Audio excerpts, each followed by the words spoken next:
S K super TMT, the long life TMT. Doctor Rajkumar ಅವರ ಸ್ಮಾರಕದ ಕುರಿತು ನಟ ಚೇತನ್ ಅಹಿಂಸಾ ನೀಡಿದ ವಿವಾದಾತ್ಮಕ ಹೇಳಿಕೆಗೆ ತೀವ್ರ ಆಕ್ರೋಶ ವ್ಯಕ್ತವಾಗಿದೆ. ಕರವೇ ಪ್ರವೀಣ್ ಶೆಟ್ಟಿ ಬಣ ಫಿಲ್ಮ್ ಚೇಂಬರ್ಗೆ ಚೇತನ್ ವಿರುದ್ಧ ದೂರು ನೀಡಿದ್ದಾರೆ. ಇವತ್ತು ಏನೆಲ್ಲ ಆಯ್ತು ಅನ್ನೋ ಕಂಪ್ಲೀಟ್ ರಿಪೋರ್ಟ್ ಇಲ್ಲಿದೆ, ನೀವೇ ನೋಡಿ. ವರನಟ ಡಾಕ್ಟರ್ ರಾಜ್ಕುಮಾರ್ಗೆ ಚೇತನ್ ಅಪಮಾನ. ಚೇತನ್ ವಿರುದ್ಧ ಫಿಲ್ಮ್ ಚೇಂಬರ್ ಮುಂದೆ ಪ್ರತಿಭಟನೆ. ನಟ ಚೇತನ್ ಸದಸ್ಯತ್ವ ರದ್ದತಿಗೆ ಕರವೇ ಬಿಗಿಪಟ್ಟು. ವರನಟ ಡಾಕ್ಟರ್ ರಾಜ್ಕುಮಾರ್ ಅವರ ಸ್ಮಾರಕದ ಕುರಿತು ನಟ ಚೇತನ್ ಅಹಿಂಸಾ ನೀಡಿದ ವಿವಾದಾತ್ಮಕ ಹೇಳಿಕೆಯನ್ನ ಖಂಡಿಸಿ ಕರ್ನಾಟಕ ರಕ್ಷಣಾ ವೇದಿಕೆಯ ಪ್ರವೀಣ್ ಶೆಟ್ಟಿ ಬಣ ಇಂದು ಚಲನಚಿತ್ರ ವಾಣಿಜ್ಯ ಮಂಡಳಿ ಮುಂದೆ ಪ್ರತಿಭಟನೆ ನಡೆಸಿತು. ಚೇತನ್ ರನ್ನ ರಾಜ್ಯದಿಂದಲೇ ಗಡೀಪಾರು ಮಾಡಬೇಕು ಮತ್ತು ಚಲನಚಿತ್ರ ಮಂಡಳಿಯ ಸದಸ್ಯತ್ವ ರದ್ದುಪಡಿಸುವಂತೆ ವಾಣಿಜ್ಯ ಮಂಡಳಿಯ ಅಧ್ಯಕ್ಷೆ ಜಯಮಾಲಾಗೆ ದೂರು ನೀಡಿದ್ರು. ಈ ಹೋರಾಟದಲ್ಲಿ ಸಾರಾ ಗೋವಿಂದ್ ಕೂಡ ಭಾಗಿಯಾಗಿ ಚೇತನ್ ಅಹಿಂಸಾ ವಿರುದ್ಧ ವಾಗ್ದಾಳಿ ನಡೆಸಿದ್ರು. ಫಿಲ್ಮ್ ಚೇಂಬರ್ ಮುಂದೆ ಚೇತನ್ ವಿರುದ್ಧ ಧಿಕ್ಕಾರ ಘೋಷಣೆ ಕೂಗಿದ್ರು. ಈ ನಾಡಿಗೆ, ಈ ಭಾಷೆಗೆ, ಈ ಕನ್ನಡಿಗರಿಗೆ ಜೀವ ಕೊಟ್ಟಂಥವರು ಡಾಕ್ಟರ್ ರಾಜ್ಕುಮಾರ್ ಅವರು. ನಾನು ಸರ್ಕಾರಕ್ಕೆ ಮನವಿ ಮಾಡ್ತಾ ಇದ್ದೀನಿ, ಈಗಾಗಲೇ ಮನವಿ ಮಾಡಿದ್ದೀನಿ, ಇವನ್ನ ಕೂಡಲೇ ಗಡೀಪಾರು ಮಾಡಬೇಕು.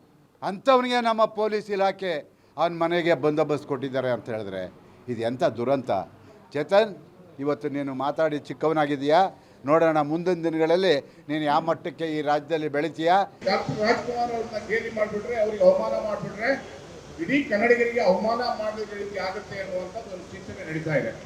ಕನ್ನಡ ಹೋರಾಟಗಾರರು ಬೀದಿಗಿಳಿದ್ರೆ ಅವ್ರ ವಿರುದ್ಧ ಏನಾದರೂ ಕಪ್ಪುಮಸಿಯೆಲ್ಲ ಬರೆಯುವಂಥ ಕೆಲಸ ನಿರಂತರವಾಗಿ ಮಾಡ್ತಾ ಇದ್ದಾರೆ.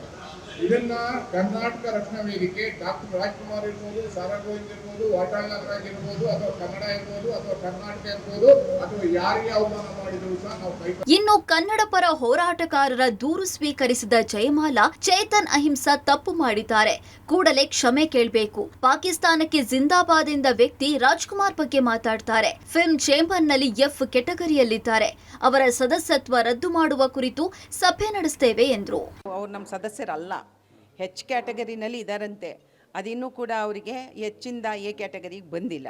ಪಾಕಿಸ್ತಾನ ಜಿಂದಾಬಾದ್ ಅಂತ ಹೇಳಿರ್ತಕ್ಕಂಥ ವ್ಯಕ್ತಿ ಆತನಿಗೆ ಕ್ಷಮೆನೇ ಇಲ್ಲ.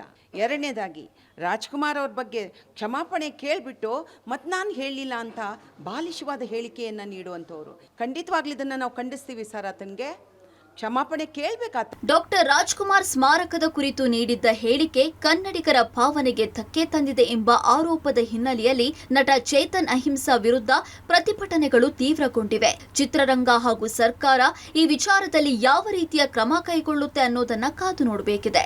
Prakash D Rampur, public TV, Bengaluru.